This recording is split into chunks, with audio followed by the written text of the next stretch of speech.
Aquí tienes la historia completa, lista para copiar y pegar en Look Boys. No suelo hablar de mí mismo. Nunca he sido de esos que confiesan cosas en voz alta, que abren la puerta de lo que sienten y dejan entrar al primer curioso que pase. Tengo 45 años, una vida ordenada, un trabajo que me gusta más de lo que me merezco, y la costumbre muy arraigada de mantener las cosas importantes en silencio. Pero hay algo que lleva meses pidiéndome salir, y hoy, por razones que no sé explicar del todo, voy a dejarlo. Me llamo Rodrigo. Y esto es lo que me hizo Mateo. Lo conocí en marzo, en el contexto más prosaico posible, una reunión de trabajo. Yo soy editor en una revista cultural independiente, de esas que sobreviven más por terquedad que por presupuesto, y habíamos decidido incorporar a un colaborador joven para la sección de crítica musical. Mateo tenía 22 años, un portafolio desconcertantemente bueno para su edad, y la costumbre de mirar a la gente directamente a los ojos cuando hablaba, sin el menor rastro de timidez ni de cálculo. Solo miraba. Como si escuchar fuera algo que se hacía también con los ojos. Entró a la sala de reuniones con una chaqueta que claramente había comprado en algún mercado de ropa usada y con una libreta llena de notas escritas a mano, y cuando se presentó lo hizo sin el nerviosismo habitual de alguien que está siendo evaluado. Dijo su nombre, dijo lo que amaba de la música, dijo lo que creía que le faltaba a la crítica cultural contemporánea, y luego se quedó callado y esperó. Yo llevaba 20 años en reuniones de trabajo. Raramente me sorprendía a alguien. Mateo me sorprendió. Lo contratamos esa misma semana. Le asigné un escritorio en la esquina de la oficina, cerca de la ventana, que era el mejor lugar y que normalmente yo reservaba para los colaboradores más antiguos. No me pregunté en ese momento por qué lo hice. Ahora sí me lo pregunto. Los primeros meses fueron profesionales. Estrictamente, genuinamente profesionales. Mateo era bueno en lo que hacía, rápido para aprender, con una forma de escribir que combinaba la irreverencia de alguien joven con una profundidad que no era común a su edad. Yo le hacía correcciones, él las recibía sin ponerse a la defensiva, argumentaba cuando creía que tenía razón, cedía cuando se daba cuenta de que no la tenía. Era, en términos editoriales, un placer trabajar con él. Era también, en términos de todo lo demás, una presencia que empecé a notar de formas que no tenía muy bien catalogadas. No fue inmediato. Insisto en eso porque es importante. No fue un flechazo ni una revelación. Fue más bien una acumulación silenciosa de momentos pequeños que yo fui ignorando uno por uno con la eficiencia de alguien que lleva décadas siendo muy bueno en ignorar lo que le incomoda. Notaba que cuando él entraba a la sala yo sabía exactamente en qué momento entraba sin necesidad de mirarlo. Notaba que sus opiniones sobre música, sobre cine, sobre libros, me interesaban de una forma distinta como me interesaban las opiniones de los demás. Notaba que cuando se quedaba hasta tarde trabajando y pasaba por mi oficina a decirme que ya se iba, yo tardaba más de lo razonable en levantar la vista de lo que estuviera haciendo. Cosas pequeñas. Cosas que uno puede ignorar durante mucho tiempo si se lo propone. Yo me lo propuse. En junio tuvimos nuestra primera conversación real. No de trabajo, quiero decir. Fue un viernes por la tarde, la oficina estaba casi vacía, había una tormenta eléctrica afuera que hacía que todo pareciera más cercano de lo que era, y Mateo apareció en la puerta de mi oficina con 2 tazas de café y una pregunta, ¿tiene un momento? Siempre tenía un momento. Ese era el problema. Se sentó al otro lado de mi escritorio y me preguntó algo que nadie en la oficina me había preguntado en años, cómo había llegado yo a hacer lo que hacía. No de forma superficial, no la versión curricular de la historia. Me preguntó qué había querido ser antes de querer ser esto, qué había sacrificado, si había valido la pena. Me preguntó con esa mirada directa que ya conocía y que seguía sin aprender a esquivar. Le respondí con más honestidad de la que había planeado. Le hablé de los años en que pensé que sería escritor y no fui, de cómo la edición resultó ser la forma de estar cerca de la literatura sin la angustia de producirla, de las cosas que amaba del trabajo y de las que me pesaban. Hablé durante más tiempo del que era habitual en mí, y él escuchó con esa atención total que tenía, sin interrumpir, sin mirar el teléfono, sin hacer nada excepto estar presente. Cuando terminé, dijo, eso es más valiente de lo que parece. Le pregunté qué quería decir. Elegir lo que uno ama aunque no sea exactamente lo que uno soñó. Mucha gente no llega a eso. Tenía 22 años y dijo eso con la naturalidad de quien ha pensado mucho en ello. Me quedé en silencio un momento, procesando algo que no supe nombrar. La tormenta seguía afuera. El café estaba bueno. Y yo estaba, sin haberlo planeado ni deseado conscientemente, empezando a entender que Mateo era un problema. Julio fue difícil. No de forma dramática, no de una manera que nadie en la oficina pudiera haber detectado. Todo seguía igual en la superficie, las reuniones, las correcciones, los plazos de entrega, la dinámica profesional perfectamente intacta. Pero por debajo de eso yo estaba teniendo una conversación conmigo mismo que se estaba volviendo cada vez más incómoda. Me decía cosas razonables.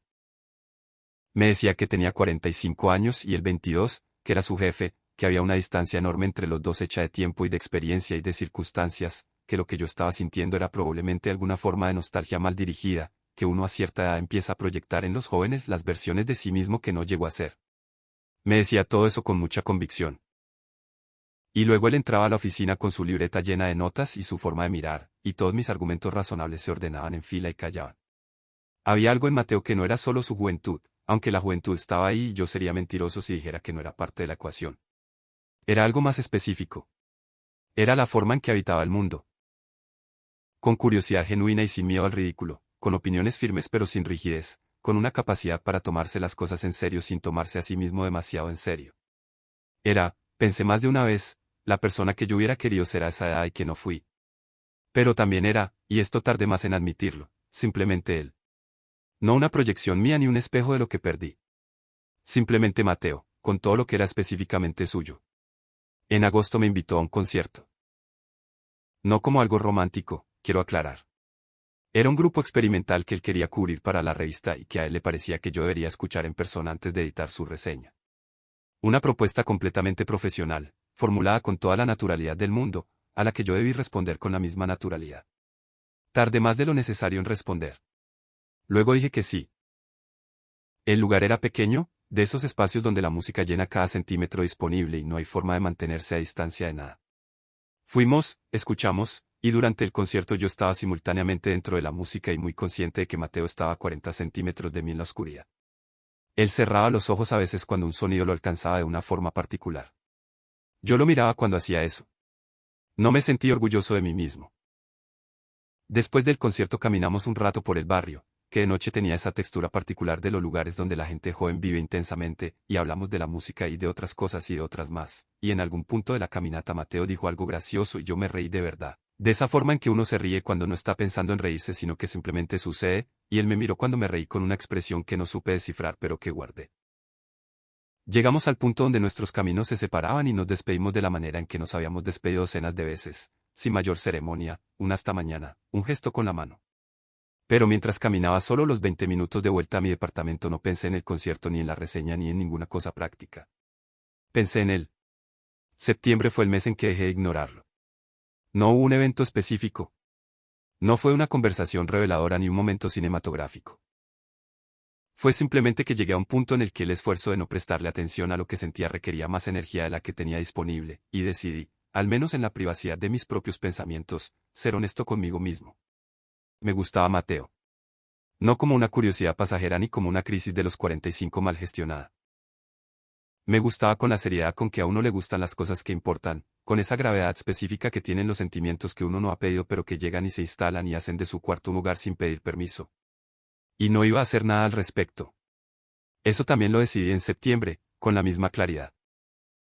No porque me pareciera que la diferencia de edad hacía la situación imposible en términos absolutos, sino porque yo era su jefe, porque él no había dado ninguna señal que yo pudiera interpretar con certeza, y porque a los 45 años uno ha aprendido, o debería haber aprendido, que no todo lo que se siente necesita actuarse.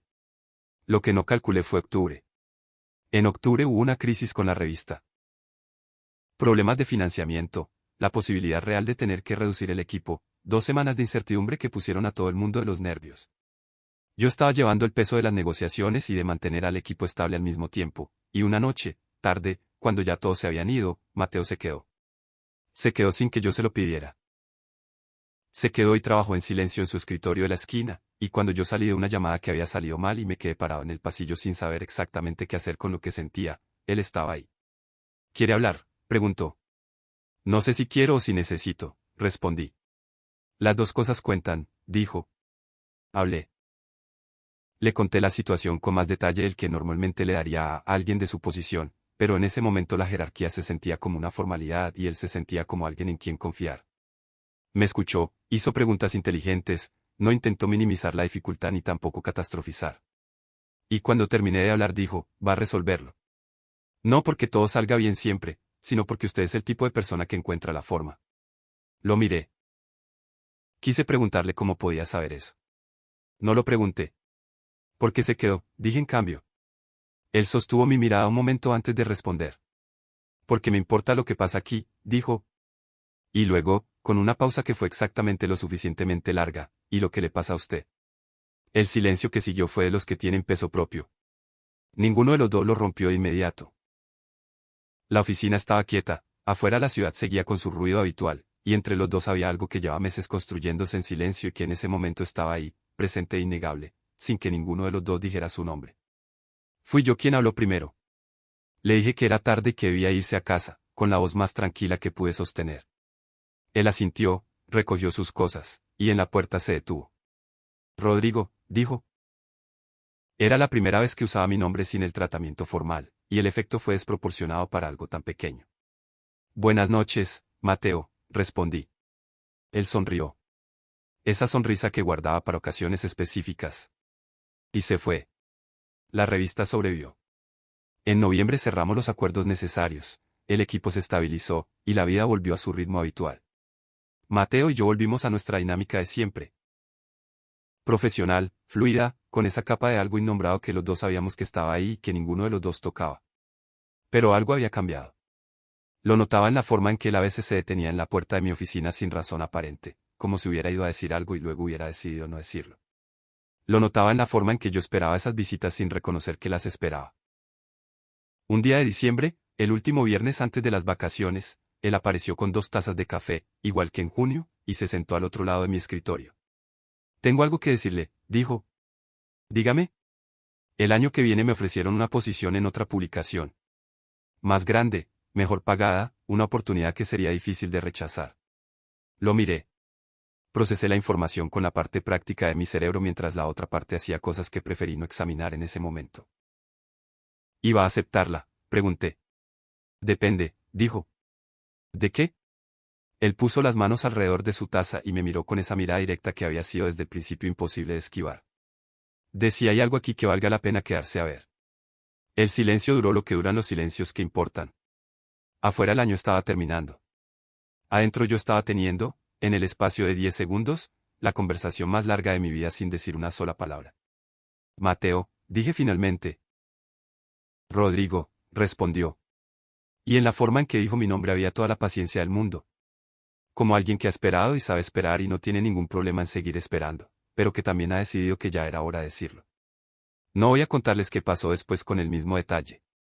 Solo voy a decirles que esa noche no salí de la oficina solo. Que caminamos por la ciudad que empezaba a llenarse de luces de fin de año y hablamos durante horas de todo y de esto específicamente. Que a los 45 años descubrí que todavía era capaz de sentir algo con esa intensidad que uno cree que solo existe cuando es joven. Que Mateo tenía 22 años y la sabiduría extraña y particular de ciertas personas que nacen sabiendo cosas que otros tardan décadas en aprender. Que dije que sí. ¿A qué exactamente? Eso también es para guardarlo. Esto es mi confesión. No sé si es valiente o si es simplemente honesta, que a veces son la misma cosa y a veces no. Lo que sé es que hay un escritorio en la esquina de una oficina, junto a una ventana, que le di a Mateo el primer día sin saber todavía por qué, y que ahora sé perfectamente por qué. Algunas cosas las sabemos antes de tener las palabras. Él me lo dijo en junio,